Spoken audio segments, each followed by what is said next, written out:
All right, so I think we'll go ahead and start. So hi, everyone. I just want to thank you all for joining us today for SUNY Canton's School of Engineering Technology, Canino School of Engineering Technology, our virtual alumni panel. My name is Paul Todd. I'm a lecturer in the School of Engineering Technology and chair for of the Engineers Week committee. So I'm excited for you all to get the chance to ask our alumni what the careers look like and the transition from student to working professional, what that was like for them. So before we get started, I would like to thank the other committee members. Actually, a bunch of them are currently here, which is awesome.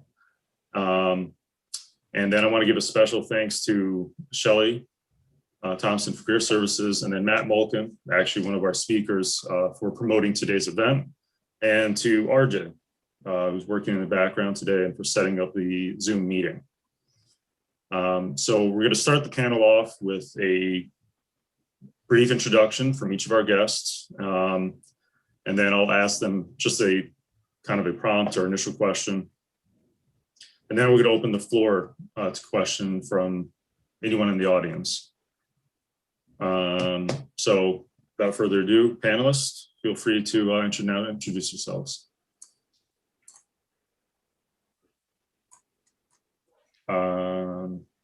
Jessica, you want to start? Yeah, sure, I can start. Thinking about it anyway. Hey everyone.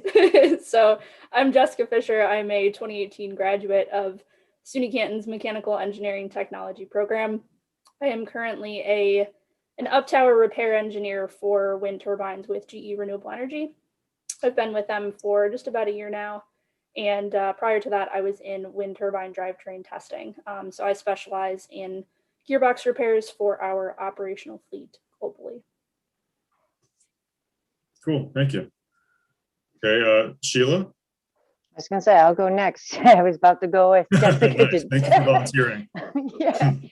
My name is Sheila Trusente. I graduated with an associate's in civil engineering in 1996 from SUNY Canton. I've done pretty much a whole bunch of things. Currently, I'm working for Labella Engineers on a bridge project, highway construction project here in the city of Syracuse. I pretty much, the word civil pretty much tells you what you specialize in. You kind of have, you wear a lot of different hats in this type of industry when you pick civil engineering, but it's an awesome career. Thank you. Inder, you're up. Hey everybody, my name is Inder Sani. I graduated SUNY Canton with the Bachelor of Mechanical Engineering Technology back in 2018. I'm currently a project manager for Empire City Ironworks. We're a steel fabrication and installation construction company. Currently, I'm working. I've been working here for about 2.5 years, almost 3 in June. But yeah, I graduated in mechanical engineering. I'm doing a lot of structural and civil engineering work. So it's kind of outside my wheelhouse when I first got here, but I grew to love it. I think I agree with Sheila. I'm in the civil field now, but wear a lot here. Yep, that's Nice. Matt, you're up. Okay, hi, I'm Matt Mulkin. I'm the publications coordinator at SUNY Canton. I'm a 2011 graduate from the GMMD program, graphic and multimedia design. And I've been doing this 8 years or so now. And so I do a little bit of everything from design layouts to publications, logo design, illustration work. I just wear a lot of hats, do a lot of different things for the campus in general, but mostly working with admissions. That's kind of one of my focus areas. All right, thanks. I see I'm just unmute Brian. Okay. Hi, Brian. Hi, can you hear me? Yeah. So hi, my name is Brian Deckert. Yep, sorry for joining a little late. I had a training exercise that went a little longer than expected, but I'm a 2012 graduate from SUNY Canton, an associate's in electrical engineering and a bachelor's in sustainable engineering technologies. I'm currently employed by the New York Power Authority as a planner for the test department. The short version is my job is to make sure that all of our regulatory requirements, both federal and regionally, are met, in that our 24 technicians, which are basically field engineers, have all the equipment and procedures they need to get all their work done. And that can include updating prints, procedures, coordinating with other departments, other utilities, to make sure all of our work gets done and the power stays on. Thank you. All right, so so what I'm going to do now is I think I'll mute everyone, and then if you look at the bot, it should be towards the bottom of your screen in reactions. You can raise your hand, panelists, and then I'll unmute you, and that way we just cut down on any sort of background noise. All right. So my leading question for you guys.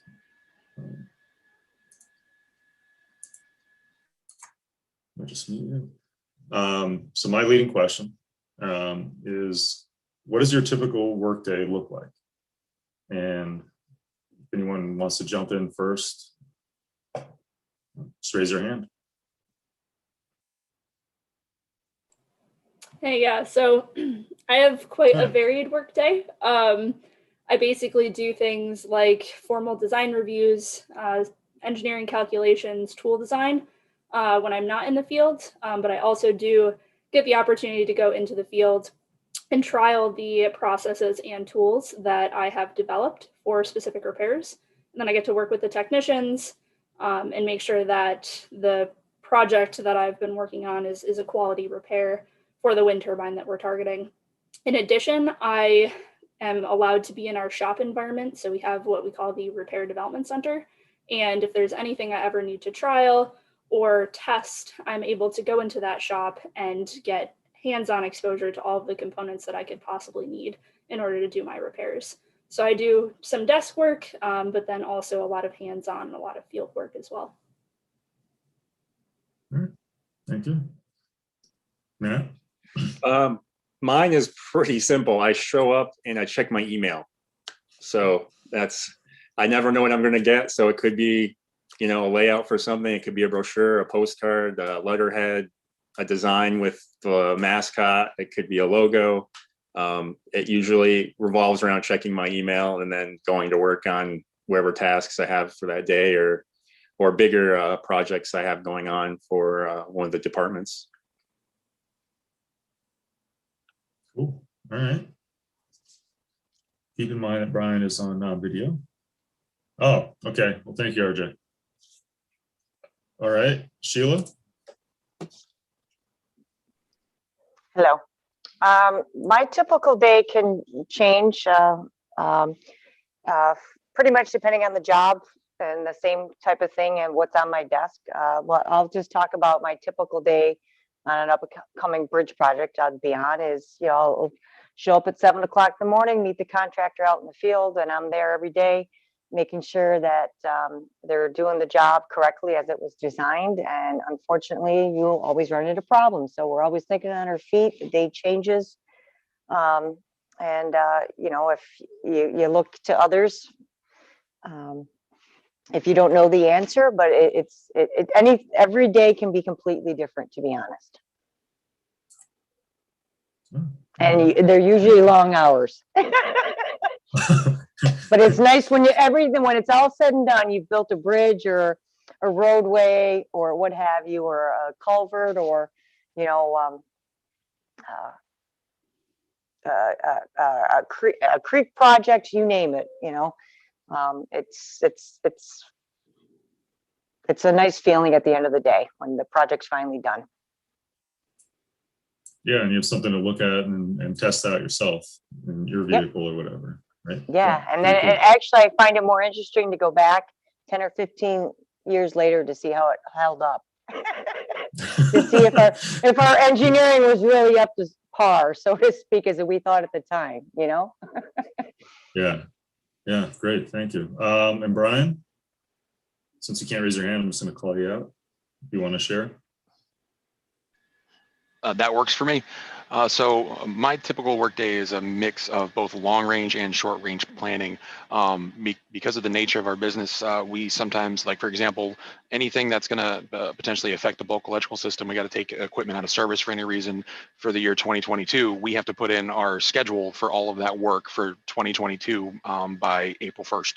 And so we've got a lot of equipment. We've got 33 large power transformers, 102 switch yard circuit breakers, and anytime one of those goes out of service, we got to make sure that that's all planned sometimes a year in advance, if not more. So sometimes part of my day will be going over, next year's stuff, or even just 6 months out, just verifying something hasn't changed, coordinating with any outside utilities that we might need to work with, because some of our equipment does communicate with other utilities. And then also in the short term, I will have to go over, let's say, the work that's happening next week. Part of my job is to make sure that all the technicians in the field have the proper procedures they need and the proper prints. And so I'll have to spend part of the day making sure all that is both up to date, accurate, and they have everything they need. And then that sometimes means coordinating with other departments, because we don't want to take equipment down more than once if we don't have to. So there's a lot of coordinating, like, hey, we're taking, breaker 1602 down. Do you have anything you need to do on it? And so there's a lot of short-term coordination on that kind of stuff as well. Pretty comprehensive, expansive. Sweet. Okay, so I'm just going to open this up now to anyone in the room. There's someone that clapped. Very nice. And if you don't feel comfortable having your video on, I guess, RJ, right, the solution to that would be to just write in the message area, right? If you can't do a reaction. That's correct. If you want to ask a question. Yep.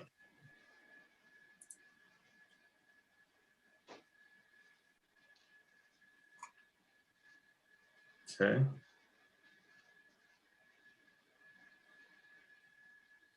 Anyone? I skipped Ender. Oh my, Ender, I'm so sorry. No, I thought he didn't he? Yeah, he talked.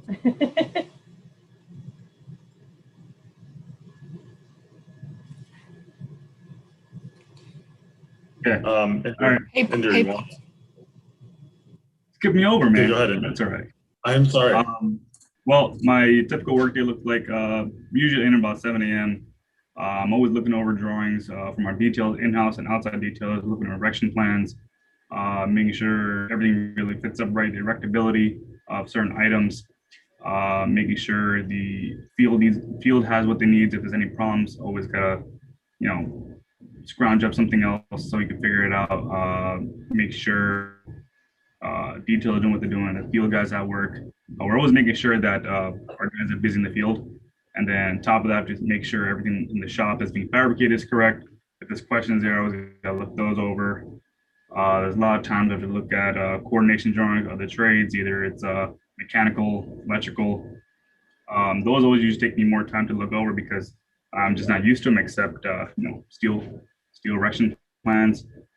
But I have to end up jumping into a little bit of everything just because of I have to look at the overall project from the start to finish. My projects usually last so far about 3 to 5 years.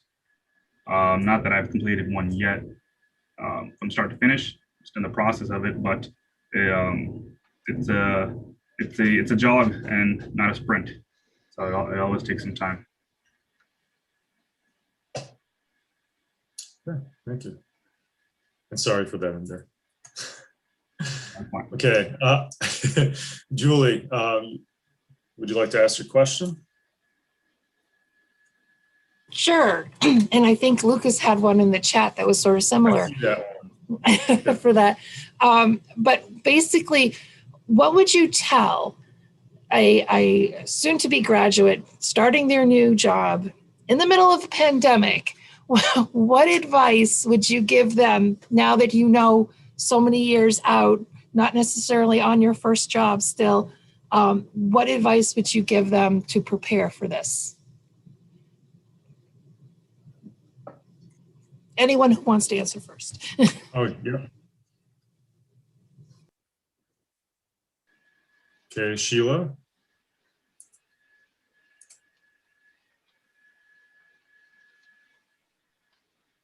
Okay, I'm just make sure you're unmuted. Hold on.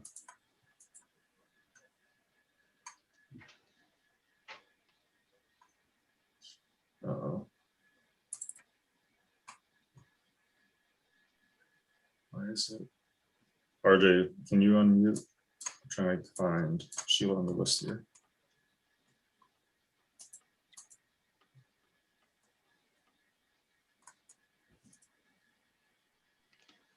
Okay, you're unmuted. Yep. Okay. I'm sorry, I didn't catch your name. Who asked the Julie. question? Julie. This is Hi, Julie. Julie. I'm Yeah. Sheila. I'm not sure what your degree is in, but as far as preparing for the pandemic in your career, I believe if you have, SUNY Canton has probably prepared you quite well to kind of open up a world of possibilities for yourself. And it is kind of hard in the pandemic, but believe it or not, depending on what type of career you're in, there's a lot more jobs out there than you think. And without knowing your actual degree you're getting from the school, the engineering school itself, I would think that you've been given many tools and just use them creatively along the way. And don't be afraid to call up people. That's actually how I got my first job. I scoured papers or, the advertisements or the Indeeds, but sometimes it was a good old fashioned phone call. And don't be afraid to network some other people that you've maybe made some connections with, or you've mentored you through your program at SUNY Canton. And I wish you the best of luck. Thank you. I'm actually a director of career services, Sheila. I'm sorry, I should have introduced myself, but you gave perfect advice. Thank you. Because I used to work in the admin office. You got it. You got it right down, because some of them we're hearing from students, they get discouraged. The market is a little bit in flux right now, even though we had a fairly good response on Tuesday for our career fair. There's still some companies that are a little more conservative at this time because there's so much. Depends on the companies and what type of industry you're going into. And there's some that are exploding, some that aren't. I'll give myself an example. When I went to SUNY Canton, or there's any students that are listening, when I started there, I started my first semester in June of 1993. And I went as liberal arts, and I had it in my mind before I got there that I was either going to take civil engineering or HVAC. And I had two older brothers that had gone there prior to me that had done construction engineering. And I did my prereqs that semester. And halfway through it, I decided I did want to be I wanted to pursue the civil engineering, not the HVAC. And half of that decision at the time was the economy in the HVAC industry wasn't doing very well. So that being said, it's kind of could be reversed, so the cycle goes around. And I think that Canton's taught me a lot of tools to reinvent myself, and there's a lot of different skills that you can have and you can use along the way. And really you may have to prepare yourself to not to get the dream job right away. Maybe take a little lower pay. And that's how I started. And I started, gradually, and it paid off. At one point I was a project manager, and I was making, I forget about my money, but, I had 22 employees underneath me for a large company in the United States. I just have smaller children right now, so I've scaled back, and I'm happy just doing a bridge by myself and being home every night. So that's awesome. Thank you.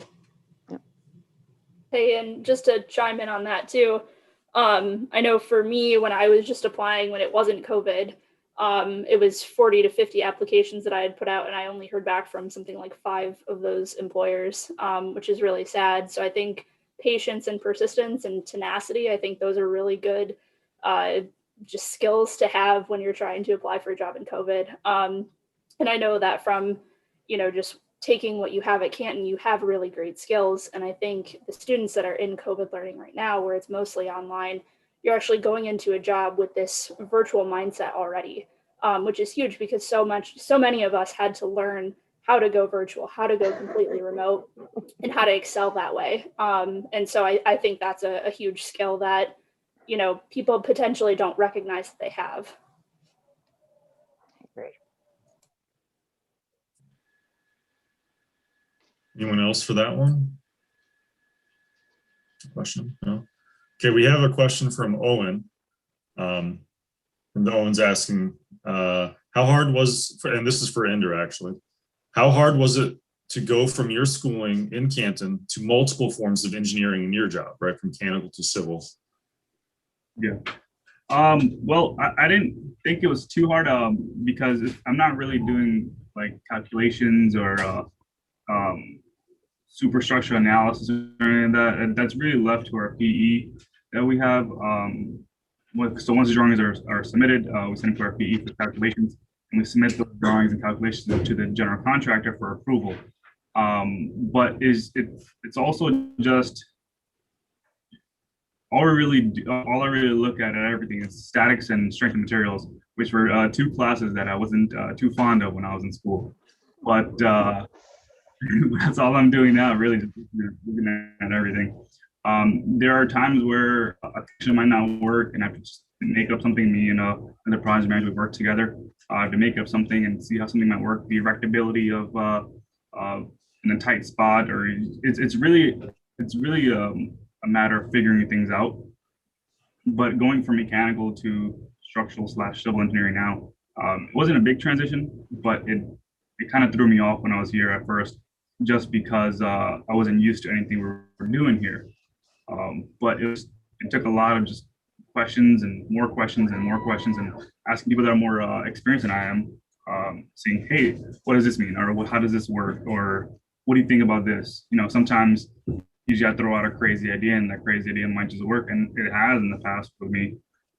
So it's just a matter of just thinking things through. And, you know, if you have a question, you have a thought, just blur it out, really. It might work, might not work, but it's just a matter of asking questions, staying persistent with everything, and doing homework. I mean, when I first started, my general manager, he gave me a textbook, and he said, hey, go home and read 50 pages a night of this.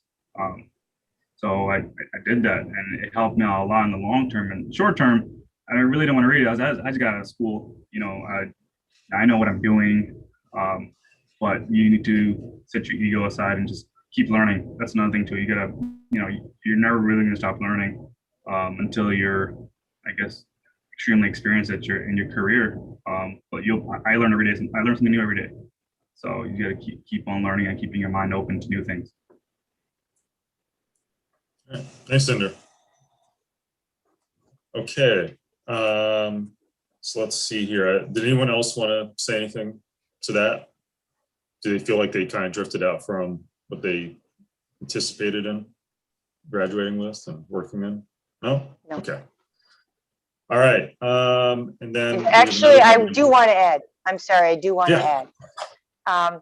What it's actually did is it actually expanded my mind that I can do other things, because I've actually thought about going to electrical or mechanical engineering, to be honest, even at 45 years old. Yeah, so a lot of that core content is very transferable. Yes. You know, the critical thinking aspect. Mm-hmm. So we have one from Dr. Craig. How often have you all asked for help or advice? Students seem to be afraid to ask. So please let us know your experience. Ask every 5 minutes. Yeah. The main thing is you're working with engineers. A lot of you will be working around seasoned engineers. And if anyone's going to know that you don't know what you're talking about, it's probably engineers. So you do not be afraid to say, I don't know. That is going to be one of the most useful things you'll be able to say when you first get into the field, is admit when you don't know something, ask questions, because that's how you're going to learn. And if you try to act like you know when you don't, you will get found out very quickly. Yeah. No. Yeah, go ahead, Sheila. He said not my exact answer, but very close to it. It's actually funny that you asked this question, came up, whoever posed it. My experience when I was at SUNY Canton. The former dean and my reinforced concrete design teacher, Thomas Dalton. We were, at the time when I went to Canton, there was 50 guys and me, but he had given us an assignment that had taken us for a whole semester. It was one of those things, like, he gave us it, he threw it all at us, but he purposely didn't give us like half the information. And like normal students, we waited till pretty much almost the end, till it was due. We're sitting down in the lab, everybody's panicking, me and like 12 other gentlemen, and they were like, oh, we can't. I said, we're missing all this information because now we're getting serious. We don't have this, we don't have this, we don't have that. I'm like, well, we can't. He said, well, you guys didn't ask questions that day, you can't ask questions anymore. And I thought to myself, I'm like, first of all, I'm going to school here. Who says I can't go ask him a question because I can't do the work? So I went and knocked on his door that day. All right. And it took me like an hour or two, because he was the dean at the time, to actually get into the meeting. Long story short, he made me ask the question in class, and he laughed at all the people in the room. He said, you send this little girl from Syracuse up, and not one of you could ask the question. And he gave us the answer that day, and it actually gave me the confidence. And you have to, every engineer knows, if you're not asking the right question, but I also can phrase it, even if you don't have a PE, you may know a question that a PE or the engineer has overlooked too. So never doubt yourself, and don't ever doubt it that maybe you should question something you think is wrong, or if you don't know the answer, always speak up. The worst thing that's going to happen is that you learned that something new, that you weren't right or you were a little bit wrong. That's it. Yeah, good stuff. Let's see. Anyone else want to speak to that? Let's go, Matt. I guess I can chime in quickly, but I echo everything that's been said already. So I know most of my days are asking questions to people that potentially have the expertise that I don't. So a lot of times I'm working on rigging calculations, and we don't get taught rigging in mechanical engineering technology. And that was something that I really had to learn on the job. And I think that kind of factors into the whole on-the-job training aspect that a lot of positions have nowadays. You're going into a new role in an early career, you're not expected to know everything, and you should be asking questions all the time so that you are getting the right answers, the right information, so that you can appropriately execute the projects that you're working on. So yeah, I ask questions all the time. And I still consider myself very early career, so it's still very acceptable. So I still ask them too. That. Exactly. Yes, we all do. And I've been doing it for 26 years now. So. Yeah. Okay, we did get a question. Okay. I've been taking, it's from Thomas. I've been taking adult trade courses since I was 10. Currently, I hold certifications in DOT, welding, small engine repair, and concrete plant/field inspection. How valuable are engineers with trades? Very. Sorry. I got to do the trade background, engineer with a trade background. They specified in there. Sheila, do you want to expand on that, or maybe Ender? Yeah, I do. I'm sorry. I forgot I have to raise my hand. Oh, no, you can do it. We took care of that. Yeah. I already raised my hand, but I forget I have to do that on the screen. Yes, it's actually very, very highly desirable and valuable. It's again, what we've already kind of talked about, that certain parts of engineering are kind of universal, but having trade skills are, immense. Like this person's already talked about having DOT welding skills. What was the other two he mentioned? Small engine repair, concrete plant, and field inspection. Okay. And this is a gentleman that speaks my language. Yes, Thomas, those skills are definitely very valuable. and it's just a matter of learning a little bit more of the engineering side, where you know the technical, you know the physical side of how it comes out. Now you just have to figure out, you know, the actual mathematics and that kind of process ahead of the technical part, you know. But they're great skills to have, and engineering companies would love them. But you know, they're skills that are invaluable, especially like for somebody like me. I'm a construction inspector. That's what I've been doing most of the last 10 years of my life. It would be great to have an inspector that I know that had, you know, welding experience, you know, even bridge inspection. That's a great, you know, but I would say that, you know, starting, you know, into a program at SUNY Canton would only excel those skills for you. Yeah, a lot of welding inspectors don't really know how to weld. No, they don't. I tried it, and I don't know. I can inspect one, but I can't weld, you know? Yeah. Well, I agree with what you're saying, because especially doing what I'm doing, like I know a lot of the background rather than the practical. So I'm in a position where now I'm trying to figure out the practical side of things, and how the erectability of steel, or how we can put something in, how does weld go. I know the basics, but there's still a lot more for me to learn. And I ask my field supers all the time, hey, what do you think about this? How do you do this? Or so if you know the welding procedures, if you know the hands-on stuff, it's just a matter of knowing what the technical part is now, or the stuff that the field doesn't see.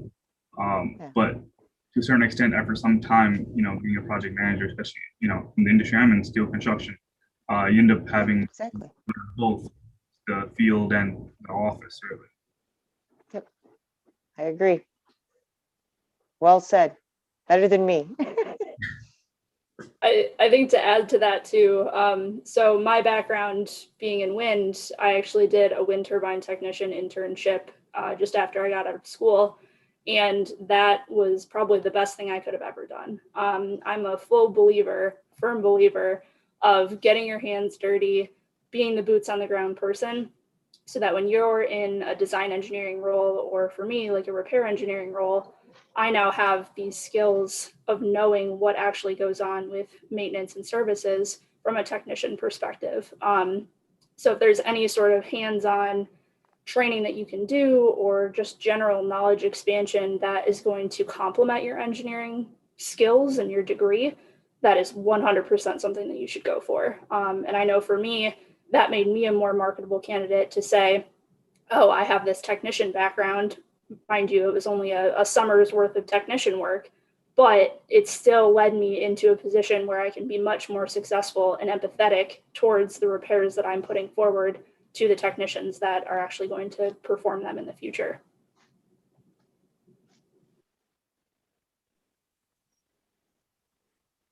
All right. So hopefully that was helpful for you, Thomas. Let's see here. Yeah. Says thank you. Cool. Any other questions from other people here in the room?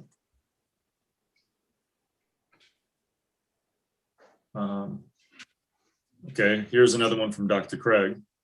How have you handled a bad situation in terms of an agreement or feeling uncomfortable? Have you experienced this at all?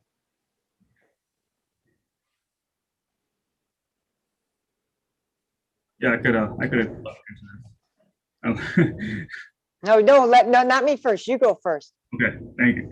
Well, how I handle a bad situation, it could have been in terms of like promised dates to general contractor, or we fabricated something and it was totally wrong because of some miscommunication, and it just takes a bit of, like, you just gotta be honest and understand what happened and how to fix it, and being uncomfortable about it, because you don't want to look like you don't know what you're doing.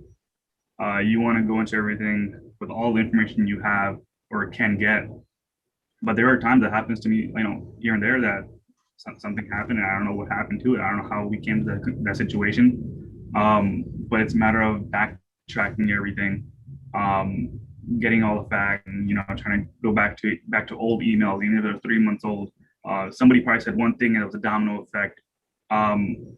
So it really just comes down to understanding what happened and knowing how to fix it.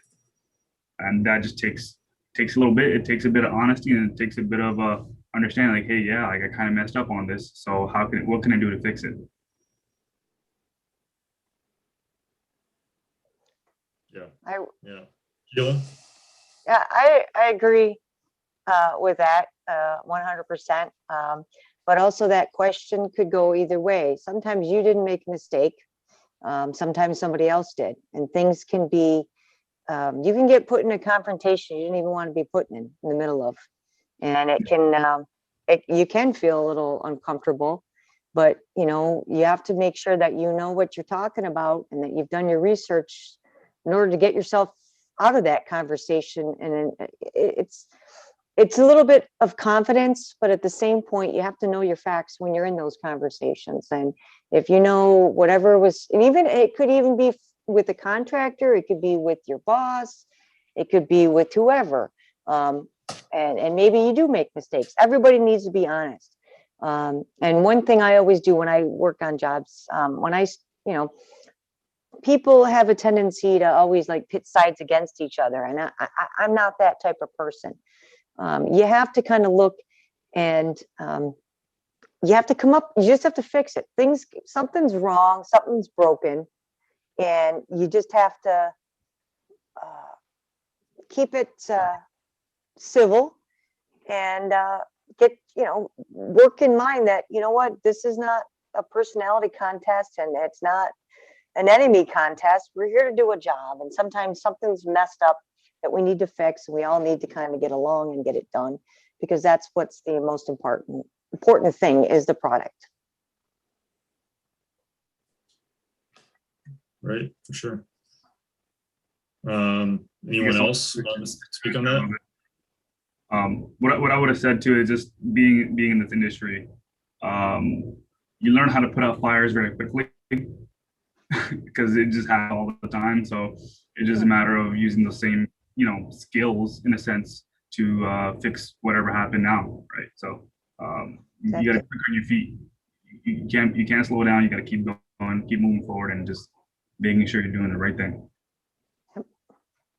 Exactly. Come up with the next solutions. Let's fix it, and then we can figure out what happened, why it happened later. That's my motto. Yep. All right. Thank you. Okay. Were there any other questions? Okay. All right. So I'm going to ask one. All right. Were there any particular courses that you thought were challenging, but also brought out the best in you as a person? And that, Matt, that he can go to you, keep broadening it a little bit. So.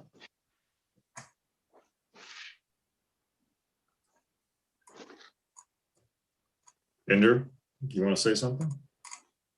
You said if there's any courses that brought. What courses in particular? Yeah. I know you mentioned statics and strengths that you didn't care for them too much, but.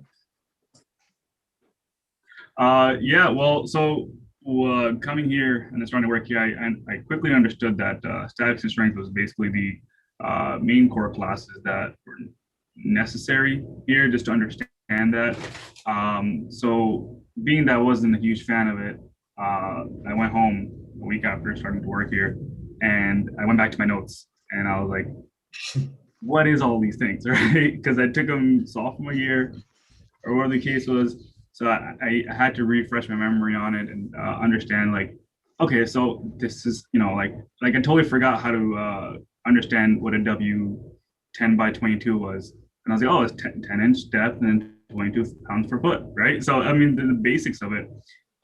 So, and then refresh memory on that. And then our PE that we have in-house, whenever he, sends over calculations for whatever drawing we send him, I try to understand what he's doing in there, and ask him about it too all the time.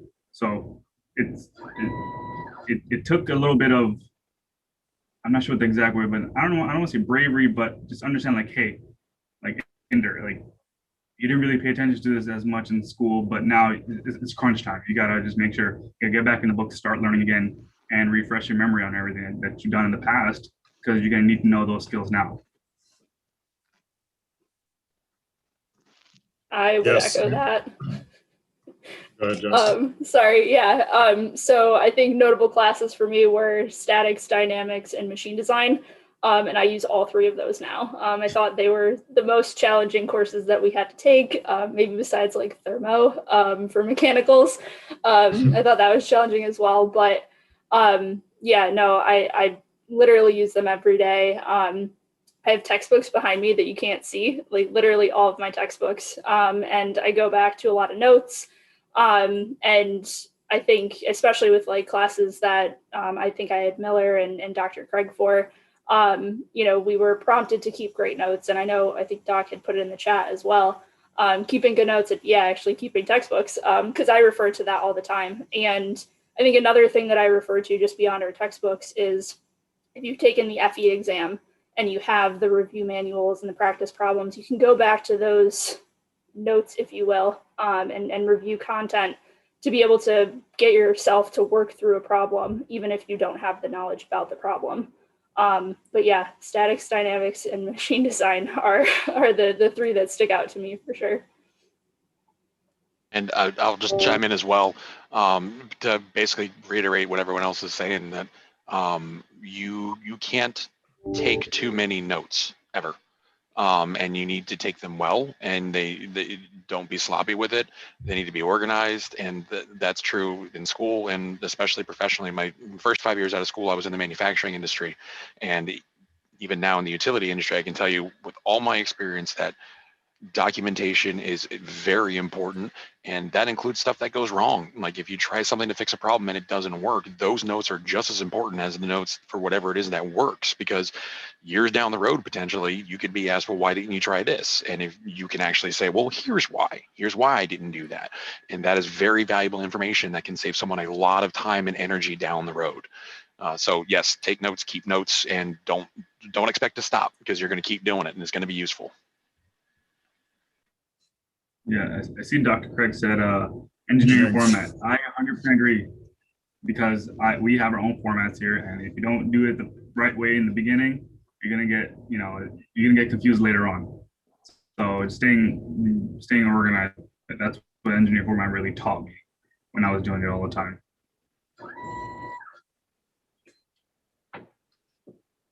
Okay, well, Sheila, was there a class for you or? Yeah, I was just waiting for everybody to talk. First, I'm going to go off the note thing, then I'll talk about the class. I will say I have every single notes that I ever took still in my basement from SUNY Canton. Unfortunately, I didn't keep all the textbooks, so sometimes they're not necessarily it's too helpful, but at least I like to look back sometimes and go, wow, I knew all this math, especially my structural steel book I like. But also at the same point, when I graduated from SUNY Canton, and even in my summers when I was going to college there, I worked as a TCI for the New York State Thruway Authority, which is a temporary construction inspection position. I have every single field book that I've ever had. And honestly, it's a survey book that we use. I like the hardcover Write in the Rain books. Sorry, they're more expensive, but I still use them. And I have and I could tell you anything I did, and I have my own ways. They may not be the 100% way I was taught at SUNY Canton, but it worked for me in the job I ended up in 98%, well, I should say 85% of my career. But as far as the hardest course that I shouldn't say the hardest, the one that challenged me the most was soil mechanics. I really had a hard time getting past it. Was just dirt. And it took me, I didn't fail it. I just really mentally, it was a switch in my head. I thought it was just dirt. How could it be this complicated? And then I made myself practice the equations and learn the material, like really get the math behind it. And then a light bulb finally went off, and the rest is history, so to speak. But I had no problem with any other courses. That was the one that really it was dirt. I couldn't get past for about 2 months. Nice. So we actually have a question for Matt. All right. With technology changing so quickly, how do you keep up to date with the newest formats, design standards, etc.? Okay, I'll kind of loop it back into the last question a little bit. Yeah. For me, computer programming, I'm sort of artistic minded, so math and science were not strong things for me. And so these classes kind of taught me there's no substitute for planting your butt in a chair and figuring it out and working through it and getting help. If you got to go get some tutoring, ask questions to figure these things out, it's going to help you later on. Because when I started as a graphic designer, we didn't have classes in GMD pertaining to print. So a lot of this was learning on the job, formatting files, making sure, inks were set properly, the files were formatted right, designs were made properly for printing, because then you get printers saying, hey, you gotta go fix this because this isn't right. And so keeping up with technology, it's always changing. And I'd say that's the versatility of SUNY Canton, is that you're going to learn, a general all around view of whatever program you're going into and maybe some other things peripherally. But you're going to learn, you're going to have to teach yourself some of these things, and you're never going to know everything. Even with software, it's always changing, but at least if you have a pretty good base of what you're supposed to be doing and what you need the software to do, you can probably figure out what you need to do if it's a brand new program or something. Even with the Adobe products, they're constantly changing. There's constantly updates, there's constantly new features. And, I'm constantly learning new things about it that I can do that makes my life a lot easier.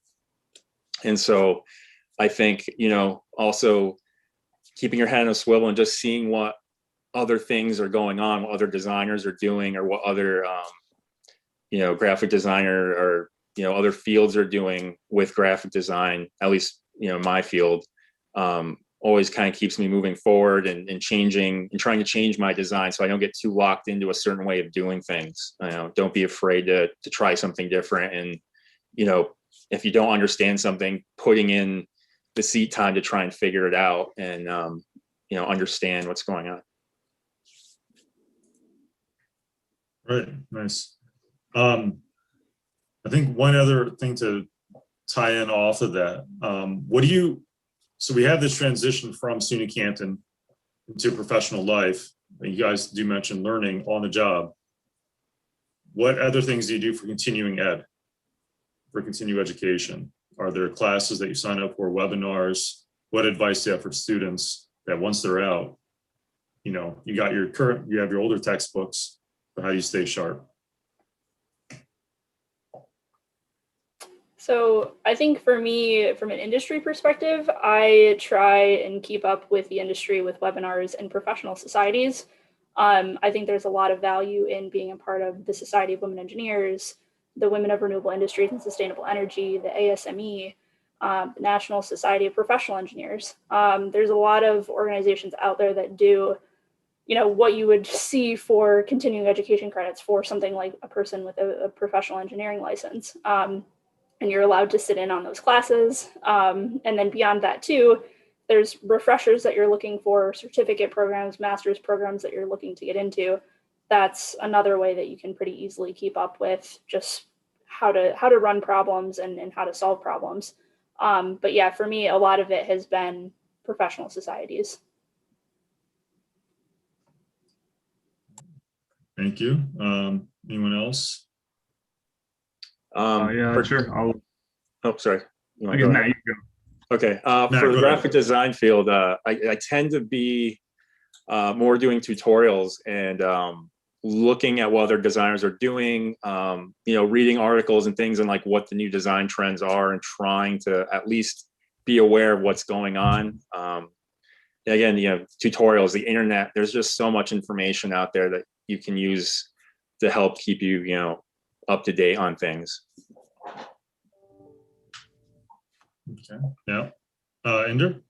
Well, what I was gonna say, I just go on the internet and just like look up something I'm interested in that I did that day, seeing how other people did, or asking my boss questions, asking the field guys questions, or picking up the updated welding procedure book and seeing how I can learn different welds and understanding how the field works.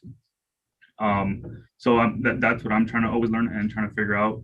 So it's a matter of just asking questions and making sure, like, hey, what would be beneficial for me, and I know and I want to know what could be beneficial for the company in the long run. So it's a matter of understanding the Ironworkers Handbook, or was it AISC, building code, welding procedure standards. So things like that. Whenever I'm interested in something or something pops up that day, I kind of want to look into it and kind of gain more information about it, so then I know I won't forget it when it comes down the road when I'm going to need it. Okay, thanks, Ender. Sheila or Brian?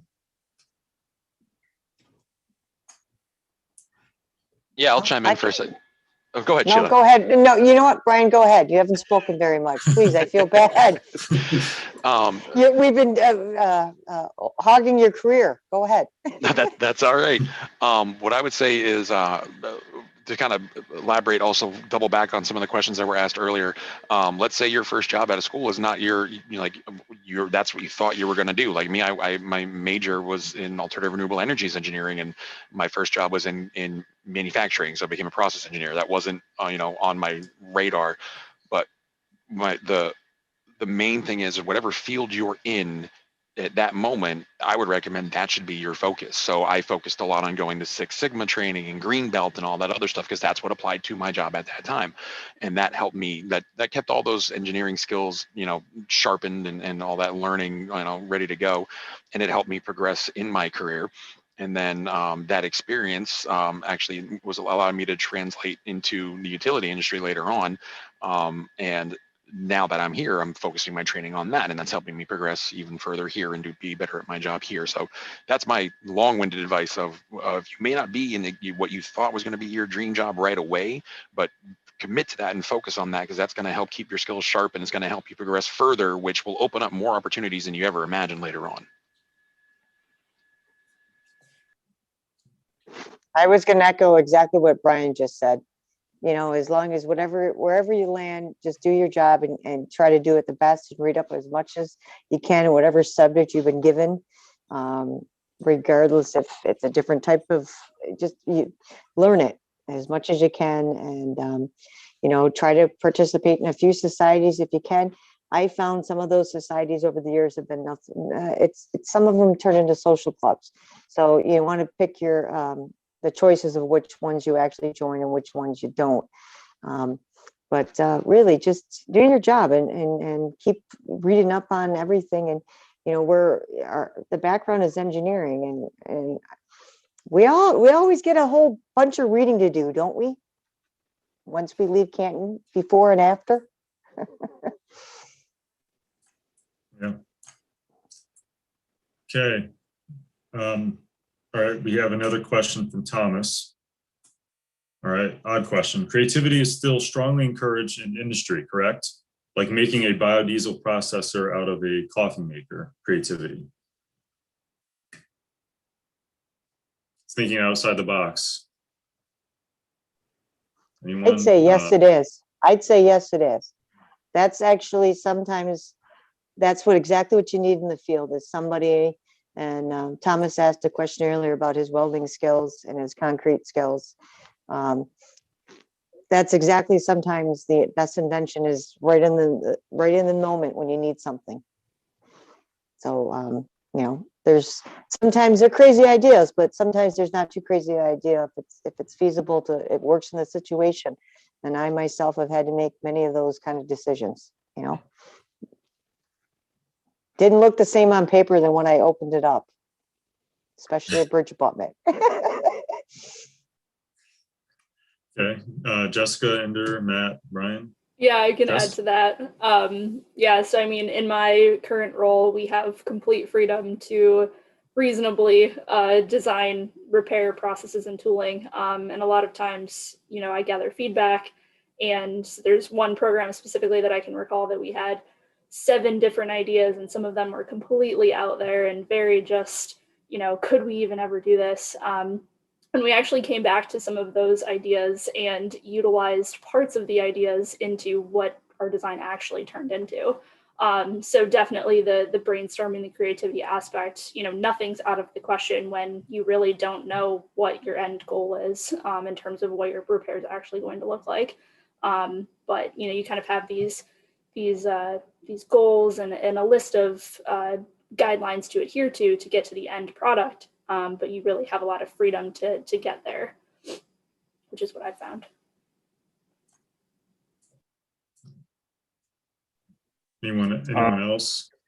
Yeah, I can add to that. So you know, sometimes it's the simple things too. You know, I know what was said was making the biodiesel a process out of a coffee maker. But that, I mean, I agree with that. That's something we have to do on a daily basis. But something on a more small scale that makes a big impact is so we have a beam line here, which is basically like a CNC CNC machine for just beams, angles, channels, etc. But you know, we figure out how to make copes into a beam. So since the axis of how the angle comes out, it's the z-axis comes towards the beam compared to when you're in the machine shop where it comes vertically. So you know, to make copes now, they want to figure out, hey, how can we make this process faster?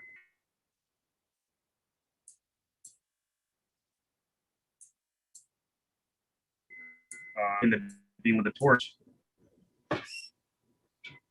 Instead of cutting the beam with a torch or a cutting wheel or a grind wheel, whatever the case may be, we could do it on the beam line and do it that way, which makes the process, cuts it in half, basically, right? Instead of somebody, a guy in the shop doing it within 45, 50 minutes, it can be done in 30 seconds. So it's always something, you know, even the small things make a huge difference. Okay.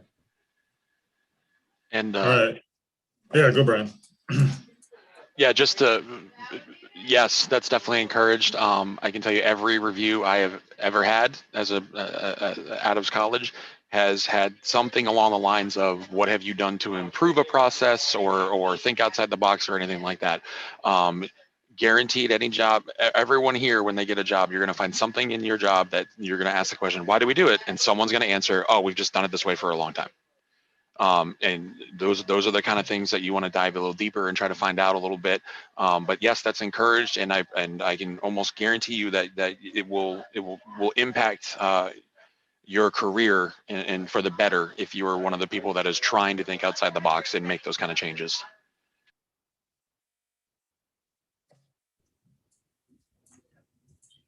Yeah, I 100% agree.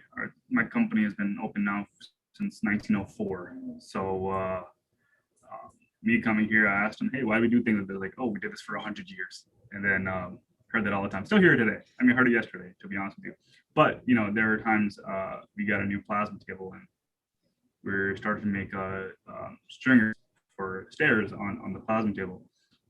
We got a plasma table that's 20 feet long, and I figured out how to make stringers on a plasma table. So it basically turned making one stringer, which took a guy in the shop about an hour and a half to make.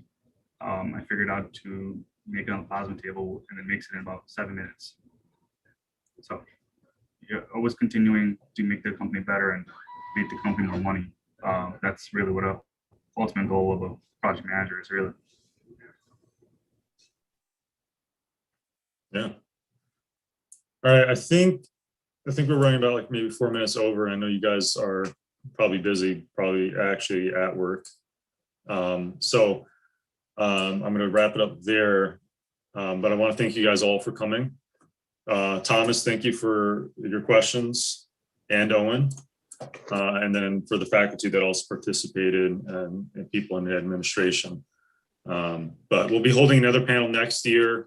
I think Brian already said he wanted to maybe come on next year, which would be great. and we'll invite some new people. But thank you guys for taking your time out of your day to come here, everyone. All right, so thank you. But yeah, so take care and stay safe. All right. Thank you.